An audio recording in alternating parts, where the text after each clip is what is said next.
What's up, everybody? I'm NFL Caleb 22 here with another edition of Betting the NFL Week number 8.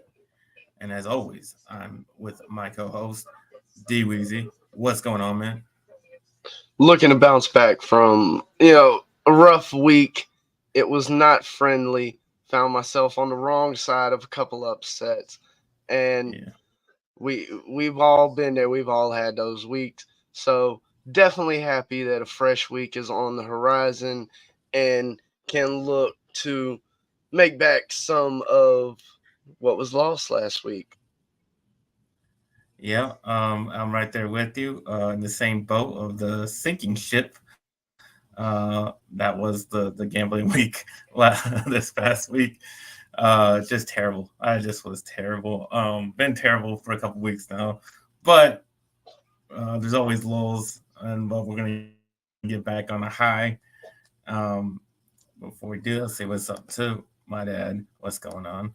Um, yeah, it's a bad week. We'll get better this week, but before we get better, we have to take a look back uh, of last week, and we'll recap the week. What happened in week number 7, and the underdogs really had a good week. Favorites went 4-8-1. They're 51-49-6 overall. A big week for the underdogs last week. Home teams were 9-3-1 overall. They are 50-50-6, so very even there. But had a great week for the home teams. Home dogs, especially 5-0. And you know how much I love taking home dogs. I probably should have been more on the home dogs last week because I would have been a lot better with my picks if I did, but I didn't do so, so I did bad. But yeah, home dogs 5-0 and over unders. It just continues. I mean, we keep saying it every week. Hopefully, you guys are listening because if you have been listening, we've been telling you to take the unders. Keep betting the unders. Don't even worry about it. Just take all unders because you're gonna profit. You're gonna profit no matter what. The overs 5, unders 8, and overall overs 41, unders 64. It's a big advantage to the unders. Just keep betting the unders. The scores are just not getting higher. They're not getting any higher. They can continue to be low. So just keep betting on them, and you're gonna profit. But what do you think overall from those numbers? Yeah, like you said, we've been saying it week after week that the unders have clearly been coming in. And in some of these games, I mean, we're talking about double digits or more. Just as I'm taking a quick glance, the Washington New York game, that was 15 and a half points under. The Arizona Seattle game, that was another game that was nearly 2 touchdowns under the pregame total. Um, and looking at a few others, you know, um, there was one even where it covered, it wasn't by much. In the Chicago game where we saw a very low total coming into this game, they still just barely came in on the over on 38 and a half.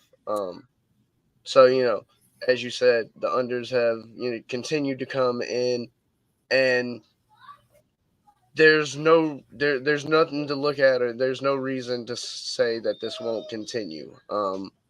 Whether this is an over projection by the books and just being unable to correct, it's hard to say. But just, since week one, unders have been the way to go. Whether uh, even in primetime games, where at least in recent history, you've seen high scoring games, or at least more competitive games that help bring in those overs. We just continue to see unders coming in across the board. Absolutely. All right, now we will get to the biggest upset of the week. And I came in one of my picks. I think we both picked this game. Yep. Um, Bills at Patriots plus 7.5.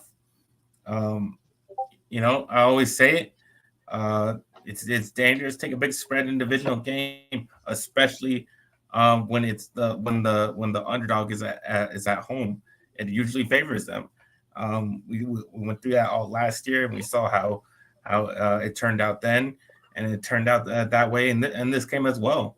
The Patriots get the big upset, but I just you just thought it wasn't going to happen this time, just considering how bad the Patriots have been for the start of the season. It just didn't look like they were going to do anything or go anywhere. But then the Bills, I thought, well, eventually were going to kind of get it going. They had a little bit of a rough a couple games, but with Mac Jones, you just didn't think you were going to get a lot from him. But then he goes out there, he has his best game of the season, 25 and 30, 272 yards and 2 touchdowns, no picks. Just didn't expect that from him. And I don't think many people expected that from him. But yeah, the Bill, even though the Bills were down, 13-3 at half, you still kind of thought the Bills were going to come back. Like, okay, the Bills got this, and they eventually did come back.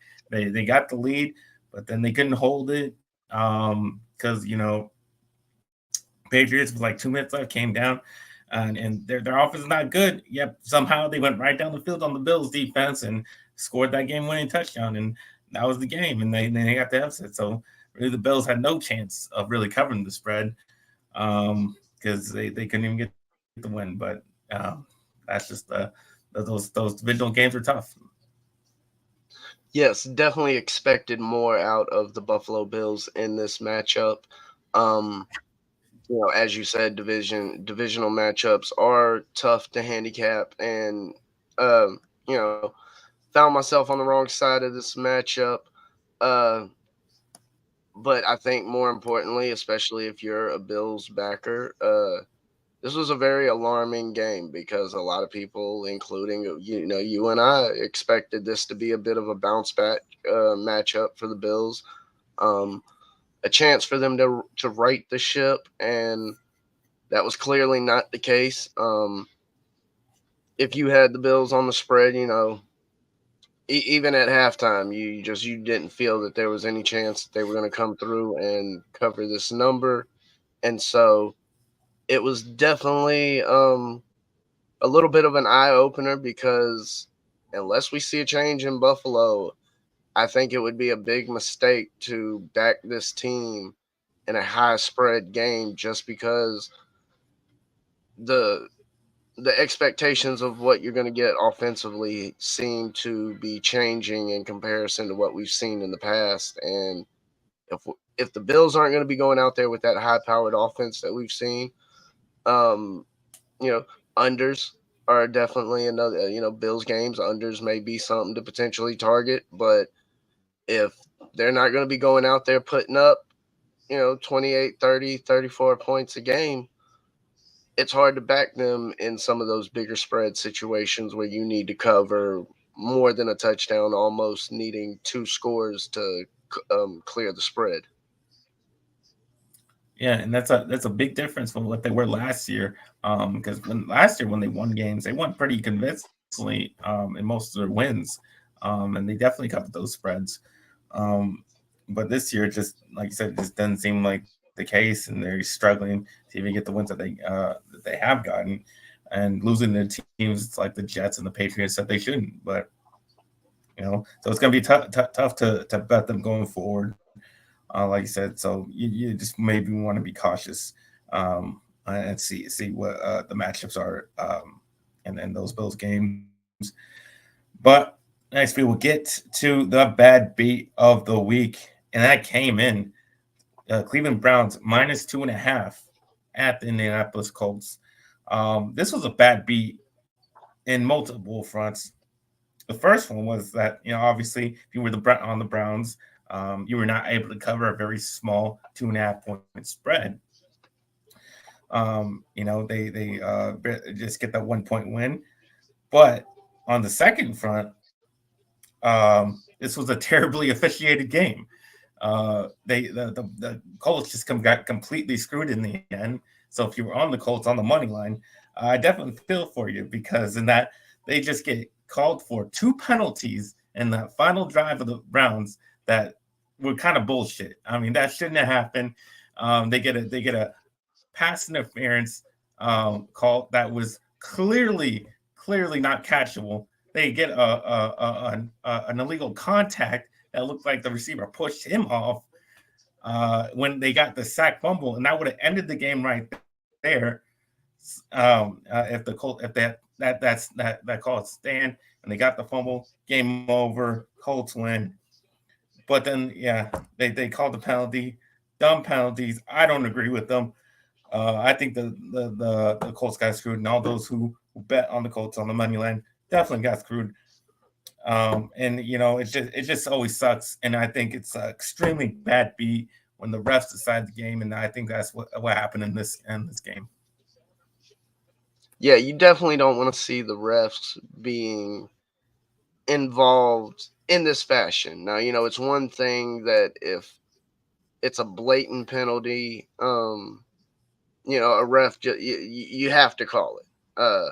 But in an instance where a potential 50-50 call, or anything less than a for sure penalty, it's almost, you don't want to necessarily say the ref needs to keep the flag in the pocket, but like you said, you don't want to see the refs get involved in those deciding moments of a game. And unfortunately, that's what we saw here in this game. And this matchup was not alone. This seemed to be a little bit of a theme. If I'm not mistaken, there was two or three other games that had instances similar to this. I know there was a call in the Pittsburgh Rams game. Basically, every angle Yeah, seemed to I show. was gonna get to that one. I was gonna get to that one. Yeah, That was we probably one of my we worst have takes. visual. Yeah, we have visual angles showing that Kenny Pickett was short. But the Rams can't challenge because they're out of timeouts. Understandable. But isn't the whole point of what the NFL is trying to do, and as far as making sure they get the calls right? Um, nobody phoned in, to the refs. Nobody hit up the earpiece and, hey, stop things. We gotta fix this call. This is clearly not right. And if it's hard to say where the fault is, whether it be are the people in New York not doing their job, getting in touch with the people within the stadium, making contact with the officials on field, or is this more a systematic issue, from the NFL in general?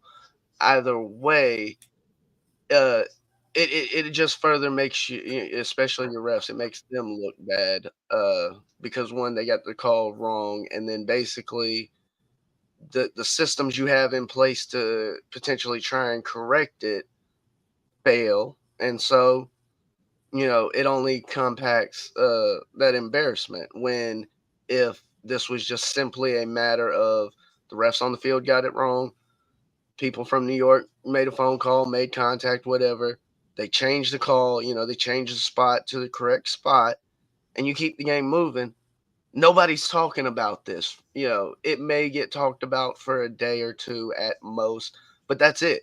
You know, it doesn't become an issue. It doesn't become uh the hassle and embarrassment that it has. Uh and so it's kind of sad to see, the refs this week be involved in the fashion that they were in a number of games. Yeah, I mean, with all the money, all the gambling money, being put on these games, it gives you less incentive to want to go out and bet if you don't feel like you're in a fair shot. I mean, you're already fighting against Vegas with the point spreads they put out there. So you already have one thing going against you. You don't want another thing like refereeing to feel like you really just don't have a shot. Like, why am I even putting money on the games if you're just gonna always get screwed like that? You know. So I mean, if you just want to feel like you're at least you want to at least like you feel like you have a shot, but if you don't, because of bad refereeing, I mean that is definitely you're lowering their incentive to want more big bettors to put money on these games. And also, you Uh, would think, as directly as the NFL is getting involved with sponsorships like DraftKings and other entities. Not and the issue with referees isn't the only time or space that we've seen um, instances or issues like this occur. Uh, but as you said, you would think that the NFL as a whole would be more incentivized to make sure that the refs were top notch. I mean, currently, uh, throughout the country, regardless of what level of sport you're talking about, whether it be college all the way down to pee wee level stuff, there's issues and a bit of a crisis finding referees, one that are capable of doing games, and also finding enough referees to be able to actually adequately referee and monitor the game. And in some places, there's been issues where games have been canceled, and even portions of seasons have been canceled at the lower levels, simply because there aren't enough refs. And you would think that an entity like the NFL, that is as big as they are, not to say that they would necessarily institute some sort of program that would help develop refs at all levels, but you would think they would at least institute some things that would help um, further improve the refs they have, or doing something in cohesion with college sports to help, um, not to say a minor league system, but help create more of a culture of developing talent and people capable of adequately refing games, because it's not an easy task, but at the same time you need people that can do the job right. Yeah, I mean, definitely they gotta do something because that was bad last week. Um, but not as bad as I was in my betting because I was pretty terrible. Went 1-4. Um, yeah, pretty bad this past week, but I did get one win, and that was in the Seahawks Cardinals game. Seahawks do cover the spread in that one. This this was kind of the outlier of the big spread in the divisional games, but the Seahawks were the home team in this case, so it's a little different there. And like I said before last week, I mean the Cards just I don't think they have the same fight that they did in those early games, and they've shown that in the last few games. They've been beat by 10 points or more in the last 3 or 4 games that they played. They just don't got that toughness. So this is a tough team anymore. That's gone. This is a team you got to bet against because even with big spreads, because they're giving it up. They're giving it up to their opponents, getting scored on a lot. And I felt like even with the big spread, the Seahawks were definitely capable of covering, and that's what happened. So that was the one good moment of my betting week. But how'd you do? Well, I'm right there with you, 1-4 as well. Y'all heard me talk about it last week. Thursday night games can be funky games. Well, for me, that meant that was going to be the only game that I won that week, as Jacksonville Jaguars won outright in I won't say rather convincing fashion. Towards the end of the game, it did. The Saints were building momentum and putting up a bit of a comeback. Um, but yeah, having that basically underdog, like I said, I felt that the that in this matchup they should have been the favorites. I guess Vegas was had greater concerns about the possibility of Lawrence not being able to start. He went out there, start from what I saw, he seemed to do fine. I saw nothing that really hindered him on a performance level. And so yeah, the funkiness of Thursday night continued, as it was the only game I won on the week. Yeah, that's why it was weird. Didn't know how to go about that game. Never do on those Thursday night games, but at least you came out on top. But we talked about the good, so we got to talk about the bad. And boy, it was bad. And my worst of the bad was this that previous mentioned Steelers Rams game. Obviously, you did mention the bad spot in the game. Yeah, that was a heartbreaker. But even if they had gotten the spot, I still don't think they would have covered the spread. I still think they would have um, probably only won by a field goal. And I had the Rams minus 3.5. So even if they had won, I don't think they would have even covered, even if they had gotten that spot. Um, because then they would have to score a touchdown, tie it up, and then probably win by a field goal ultimately in the end. So I don't even think I even anywhere near had a shot to actually cover that. I just didn't think the Rams could lose at home against this offense. Um, but it seemed like the Steelers kind of got their offense together a little bit. They had 3 rushing touchdowns, so they definitely played well. And then obviously their defense continued to play really well, and they pretty much kept the Rams under 20 points. So that's just what happened in that game. Say what's up to Adelia. What's up, Brandon? What's going on, man? Thanks for tuning in. Um, yeah, so your worst pick of the week. I think it's fair to say there might have been more than one that could qualify. You know, found myself on the wrong side of the legend that is Tyson Bagent. As Chicago went out and did their thing. It's a great story. I mean, there's no way to put it. And also, I mentioned it last week. This was an ugly matchup, regardless of who you were looking at in this game. So to say that I'm shocked that Vegas went out there and basically put up a goose egg for the most part, I'm not shocked. The fact that I'm more shocked that the Bears put up 30 points. But if we want to do this on, maybe a blowout factor, man, you talk about not showing up. The Detroit Lions. You know, it's hard to say what Yeah, exactly happened, but clearly, I guess they stayed in Detroit because the Ravens went out and did basically, what they haven't done all season, and put up the number of points that they did. Um, which I can't say I'm shocked.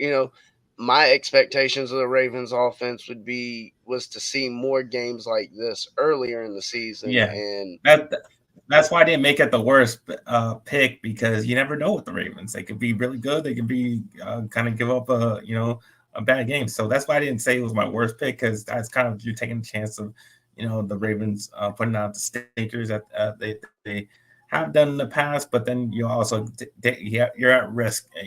Going into risk that the Ravens can come out and pretty much do what they did. yeah, and you know, I I was back in my Miami Dolphins in their matchup against Philly. Could Philly potentially be the better team? Seems to that's basically what we saw this past weekend, and that's not to say that the Dolphins are a bad team. I still like a lot of what I saw out of the Dolphins last week, but there's definitely a few options as far as what was my worst pick on the week. That's for sure. All right. We'll get into the our week 8 bets, but before we do that, we like to help you guys out. If you guys can help us out by subscribing to the channel, hitting the like button, and if you really want to help us out, you can join our Patreon. The link is in the description down below. So please do all that. If you, it would definitely help us out, like we help you guys out. So, um, let's see. My dad says Lions are pretenders. I don't know. I don't think I just think they had a really bad matchup, really bad games, and you've seen the Ravens go up against NFC teams. If you haven't played more, you kind of definitely get surprised and and you end up on the wrong side of those games. Dolphins have only picked on sub 500 teams so far. Yeah, it seems that is the case. But they still have a really high scoring offense. I still think even against good teams, they can score points. Can their defense hold up against those better teams? Maybe, maybe not. We have to see going forward when they play other good teams as well. Um, Now, are you ready to make your bets of week 8? Yeah, I'm ready to rock and roll. All right. Well, I'm gonna start it off, and I'm gonna go against your Panthers, and I'm gonna take the Texans -3. Um, I'm the Texans very good against spread this season, 4-2, 5-1, and the last 6 games on the road. Carolina pretty goddamn awful against spread. Considering they are winless. So that would definitely make sense. 5-1 this season, have not covered a spread. So I feel pretty good about those numbers being in my favor. And obviously, CJ Stroud playing really well to start off his career. Um, I think he'll continue that in this game, especially against a team that's been giving up a lot of points in the past couple of weeks. I think they're giving up the most points in the league. I think 31 points per game. Um, and obviously, they gave up 42 in the last 2 games. So I definitely feel like the Houston Texans offense can go out there and put up a lot of points against this Panthers defense. I think coming off their bye will help them out as well. They're all rested up. They're a good young team, so I definitely think they'll be ready to go and put it on the Panthers pretty good. And I definitely think it's not too large of a threat. They are on the road, but -3 is definitely doable for this Texans team to beat the Panthers at least by 4.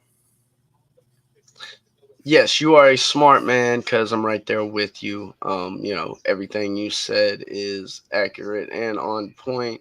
Um, Not only have the Panthers been awful at covering the spread, even at home, it doesn't matter. And something we talked about before, home field advantages. Well, I can speak from experience. There is little to none home field advantage within the Panthers stadium, and I can also I would be shocked if the Houston Texans didn't have this game circled as a bit of a bulletin board game before the season started. Matchup of rookie quarterbacks, both teams in a rebuild, sort of a statement game. Who's ahead of who and doing what? Um, and that I think that's still reflected. You see, Texans coming in with a 500 record. Um, I think they're going to be looking to make a statement out of this game. And on the other side of that, you have the Carolina Panthers, who are still searching for their first win on the season. Yes, they're coming off a bye, um, but I think the under will be a very live play in this game. We've seen the total tick up a few points. Currently, I'm seeing 43.5, but I do think we see a bit of a lower scoring game, somewhere around that 21-17 range. But I do think that Houston covers in this game. So Houston -3, riding right there with you. All right. Hopefully don't grease too much because we agreed a lot last week and we didn't do so well. So um, maybe that's different this week, but we'll say what's up to Rodney. Thanks for tuning in, man. Really appreciate it. Um, all right, we get to my second bet of the week, and that is the Minnesota Vikings. And this is depending on which book you have, this point spread is kind of lot of differences depending on which sports book you go to. I got them at +1. Some have the Green Bay Packers +1. Some of them have as a pick'em. I just looked for the best number. The best number had it for the Vikings getting a point as the underdog. I like that number the best, considering I'm on the Vikings to win it outright. Um, but if you're gonna give me a point, I'll take the point. Um, yeah, Jordan Love hasn't looked very good. He's been very inconsistent. Coming off a pretty bad performance and a pretty terrible loss to the Broncos. That is a game your offense should have lit them up. You should have got right, and he totally failed on that front. He only put up 180 yards, 17 points against the Broncos team that's been torched pretty much every week. I mean, you just don't got it. If you can't do it against them, you're not going to be able to do it against anybody. The Vikings, I think the Vikings are the team I thought they were when we're doing our preseason bets, our futures bets. I was pretty high on them, and I think that we're finally seeing this team that I thought we were going to see. I think they should have won those games that were very close in the beginning of the season. They just couldn't hold on to the ball. They fumbled. They threw interceptions. They couldn't. They just didn't take it at fault. But now I think they're taking the ball, carry the ball a little better, so they end up winning more games. And I think they should have had a better record, um, throughout this first part of the season if they had taken care of the ball better. But they're coming off a big upset against the 49ers. I think that gives them a lot of confidence going into this week against a tough divisional matchup between the Packers and Vikings. Um, I think even with Justin Jefferson now, I mean, Cousins seemed like he had a good connection with Jordan Addison. So I think I like that to continue into this game. So I like the Vikings to get the win here. I'm not on this game specifically, so take a breath. But this is one of those ugly matchups where I completely agree with everything you said about the Packers and Jordan Love. He is just he has not looked good these past few weeks. The first couple of weeks it looked like you were seeing someone that maybe had that sort of midseason swagger because they had sat on the bench for a few years and had a chance to learn the system and the offense that they're going to be operating in. And unfortunately, we just hadn't seen that payoff carry deep into the season. As a lot of what we're seeing is bad quarterback play. These aren't interceptions from tip balls or wide receivers mishandling routes or things of that nature. Um, so it, when you talk, if you're trying to back the Green Bay Packers, more power to you. Now, with a small spread like this, and especially if you can get that point and a half, I think it's definitely a smart play going with the Vikings. Um, my concern would be them coming off such a big upset against the 49ers.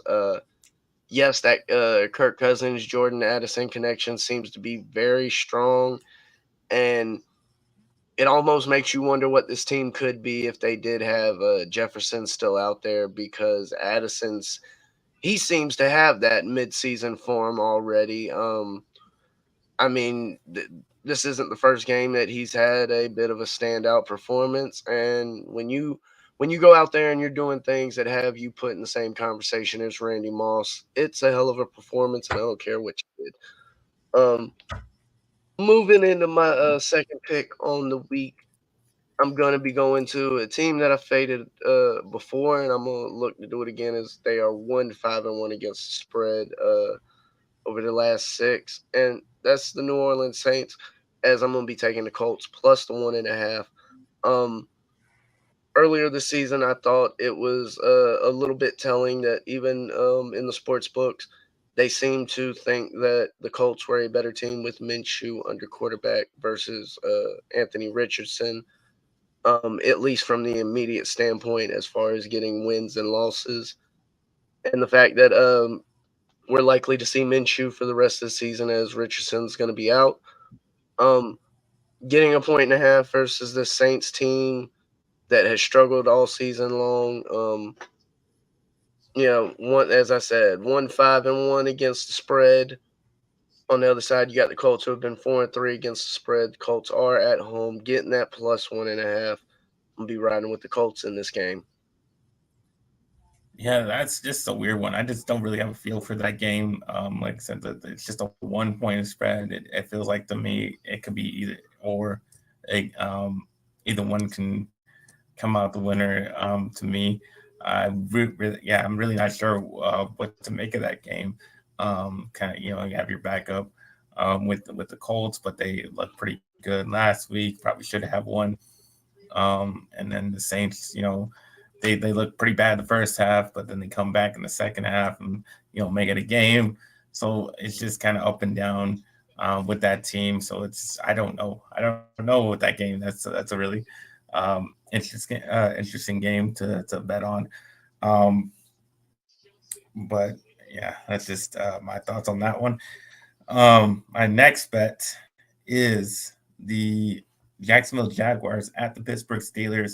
I'm gonna take the Steelers plus 2.5. Yeah, yes. Obviously, Jags got the win on Thursday Night Football, um, but the Steelers also got the win, a big upset against the Rams themselves. It seems like the Steelers defense can really just suffocate these offenses, and I think that's what they could do to the Jaguars offense and not make Trevor Lawrence as successful as he has been.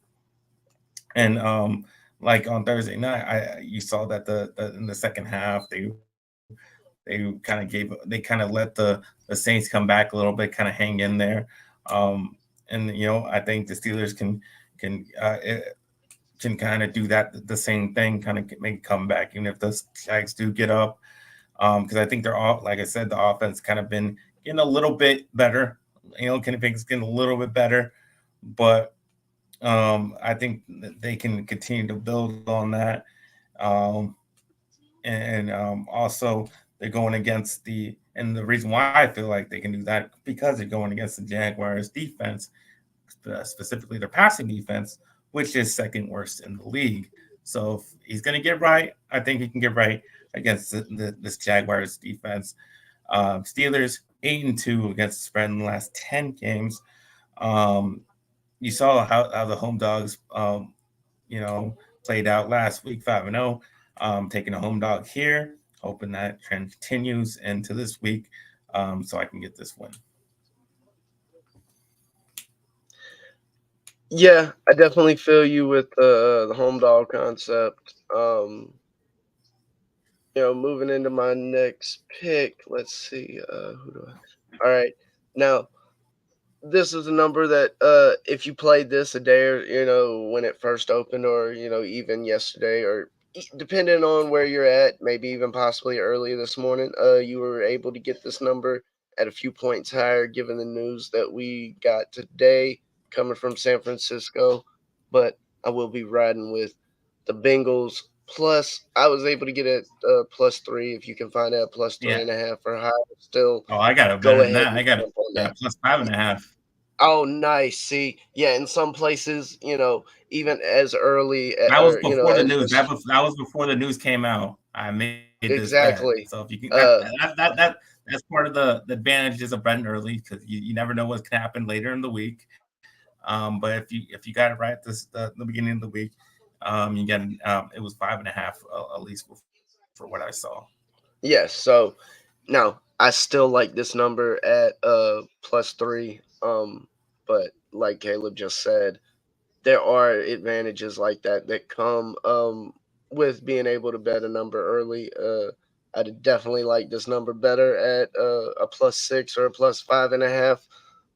Even with Purdy out there, I think the Bengals are starting to settle into form a bit, and we're seeing more of the offense that we expected out of them at the beginning of the season that we just didn't get. And so, you know, being able to get them as an underdog in this game, even with Brock Purdy out, getting the +3.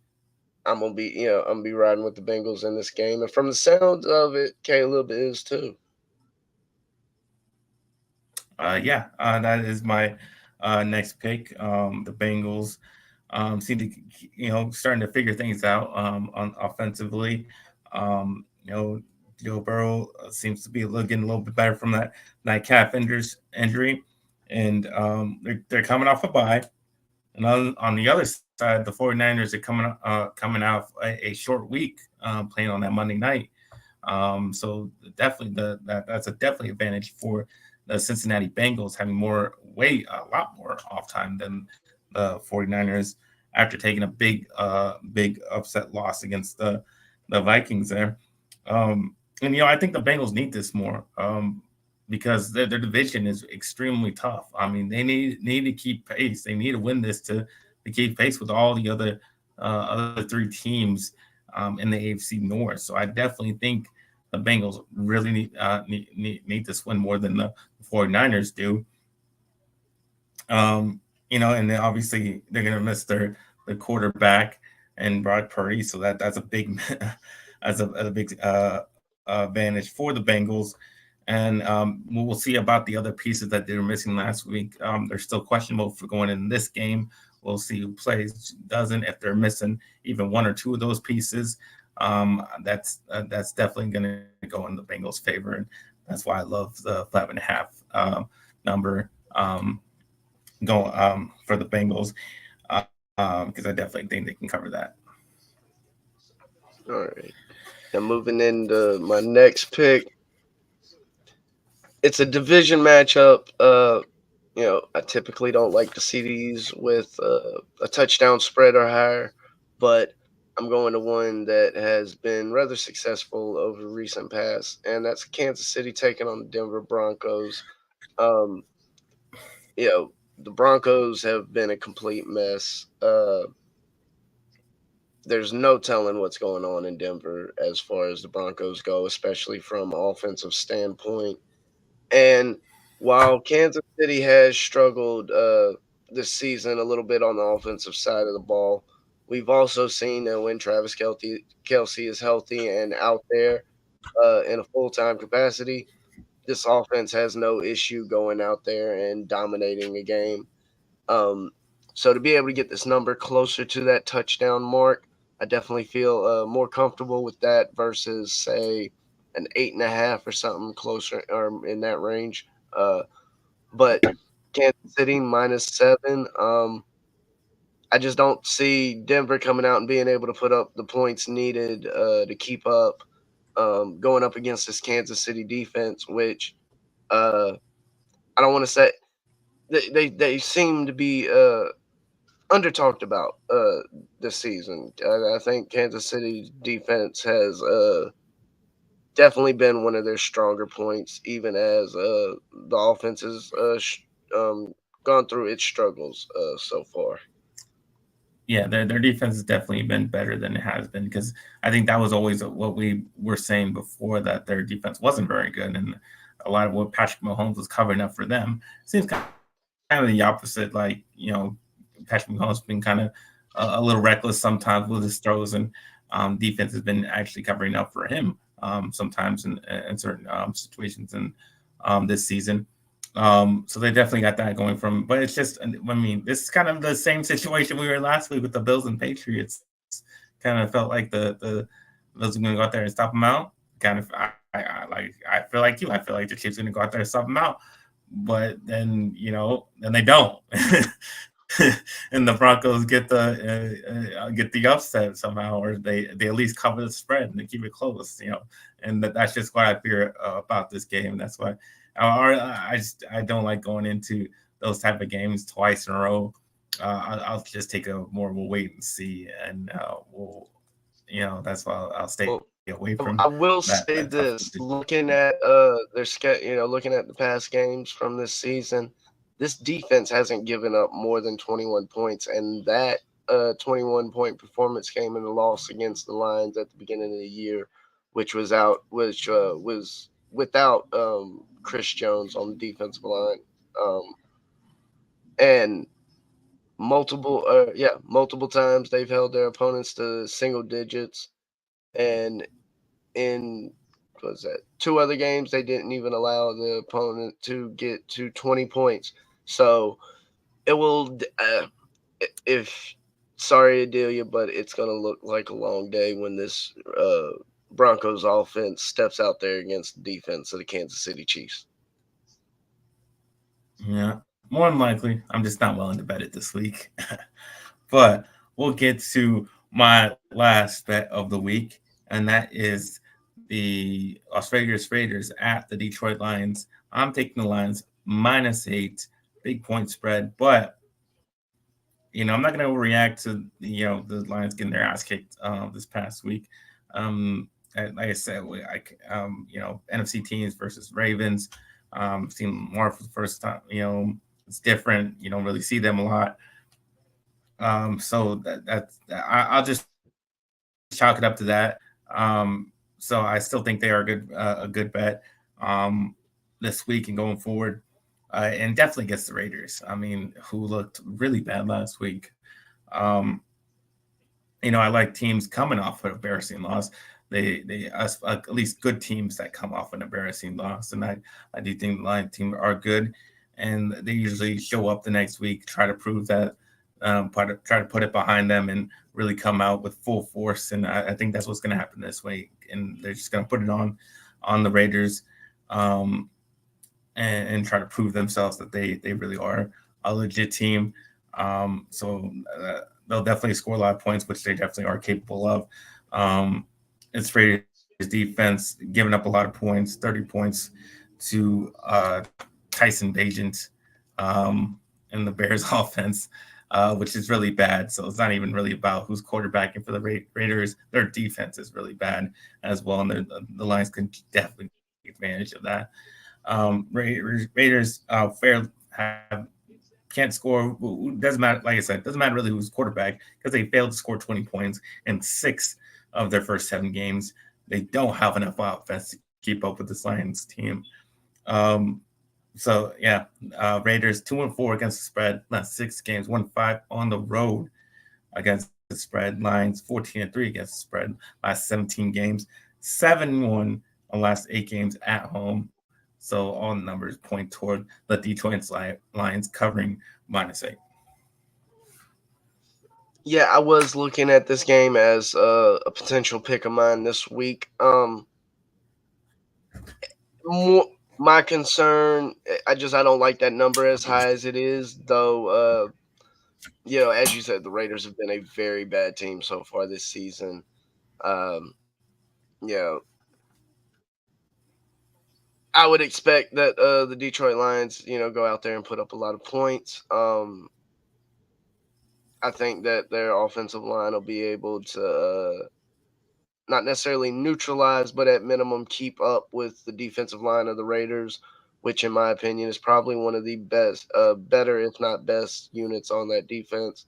Um, and so uh, I think Goff's going to be able to operate within the play action and have time to work from the pocket.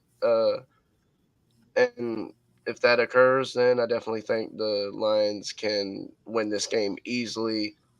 It'll just be a question of can they cover that 8.5, which that's where my concern comes into play in this game. Moving into my last pick on the week, I'm going to a team that burned me last week, and that was going up against them same god awful Raiders. I'm going to the Chicago Bears +9 uh, as they take on the San Diego Chargers. Now we've seen week after week the San Diego Chargers in match. I said San Diego. Wow, that's how bad they're playing. They don't even deserve to be get called the LA Chargers yet. Um, but yeah, we've seen them underperform time and time again, and I think this is a prime matchup for that to occur again. I think a lot of people are going to be looking at this matchup as one um, where the Bears should suffer offensively, even if Justin, whether Justin Fields is out there or not. To some degree, those arguments do carry a little bit of weight as we've seen this offense struggle, but as you know, I've talked about them a little bit throughout the course of this season. They do have talented players in Chicago, and it's, at least in my opinion, it's been more an issue of coaching and management, and less about the talent that they had out there on the field. At least within the past year or two. Justin Fields may not be the answer for the future, but he's definitely not lacking talent. But yeah, so do we see the legend of Tyson Bagent continue? Hopefully so, because I'm taking the 9 points. I don't need a W, but don't lose by double digits, my man. Yeah, this one was a tough one. I mean, that 9 points is definitely enticing to take. But it's like, I yeah, will I say mean, you get this: what you want. I Yeah, will be throwing that in a teaser, because you want to give me 15 points against the Chargers? Yes, yes, I'll take that every day. Give me 15 points against the Chargers. Yes. yeah. I mean, you kind of have beginner's luck with the first game going out there. It was against the Raiders. Little bit different with the Chargers. Um, a little bit better defense, not that great defense or anything like that, but it's a little bit better. And I don't know if I want to roll the dice on Tyson Bagent. That just seems too risky for me. Um, just I don't know if he can really go 2-0. Um, but he may be able to. I'm just You not know, going to the put my pride of money on it. Shepherd University. Yeah. But that is our best of the week. Just to review, we'll go over our bets one more time. I'm taking the Houston Texans -3 at Carolina. I am taking the Minnesota Vikings +1 at Green Bay. Taking the Bengals +5.5 at the 49ers. Taking the Lions -8 at home versus the Raiders. Taking the Steelers at home +2.5 versus the Jacksonville Jaguars. Yes, we only share one game this week, so hopefully that's a good sign for both of us. That's good. But we're I think both that is. I think it is.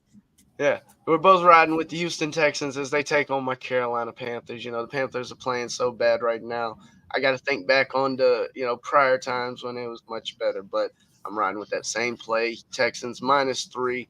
Looking at the Colts -1.5 as they take on the New Orleans Saints.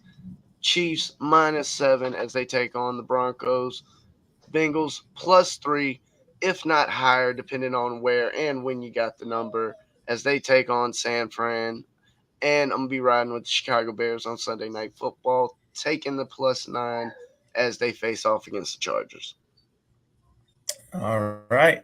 Hopefully we do a lot better this week. Hopefully you guys do well this week and win all your bets this week and every week, because we'll be on every single week, all throughout the football season, all the way up to the Super Bowl, giving you our best bets of each week.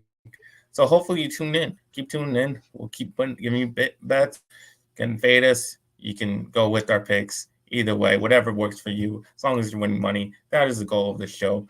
But for now, you can tell the people where they can find you, DWeezy. They can find me at Backyard Action Media here on YouTube and the Yard Bets on Twitter. Um, I got to talk myself into it, but the NBA is back, and that has definitely been one of my better, or one of my more profitable betting seasons. So expect some NBA content to be coming out of the channel sometime here, possibly in the coming week or so.